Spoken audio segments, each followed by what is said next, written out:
দুর্নীতি তদন্তে কেন্দ্র পক্ষপাতিত্ব করছে বলে অভিযোগ রাজ্যের পুর এবং নগর উন্নয়ন মন্ত্রী। তাঁর দাবি, নীরব মোদী বা ললিত মোদী কিংবা বিজয় মাল্যদের টাকা লুট করে পালাবার সেফ প্যাসেজ দেওয়া হয়েছে। আর সেই সঙ্গে তিনি বলেন, রাজ্যের দুর্নীতি কিংবা সন্ত্রাস কোনোটাই বাড়ছে না।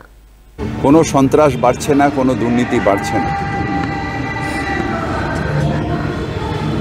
Corruption is an international phenomenon.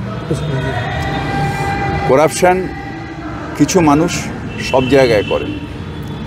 দুর্ভাগ্য হচ্ছে যে সেন্ট্রাল এজেন্সিগুলো যারা বিরোধী তাদেরটা দেখছেন, আর যারা সরকারে আছেন তাদেরটা চাপছেন।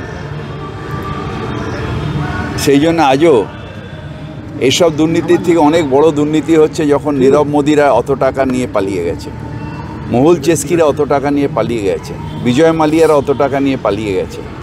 তাদের সেফ প্যাসেজ দিয়ে ভারতবর্ষের বাইরে বার করা হলো কেন? তাদের বিরুদ্ধে যখন এত টাকা মারলো ব্যাংকে, লুকআউট নোটিশ দেওয়া হলো না কেন?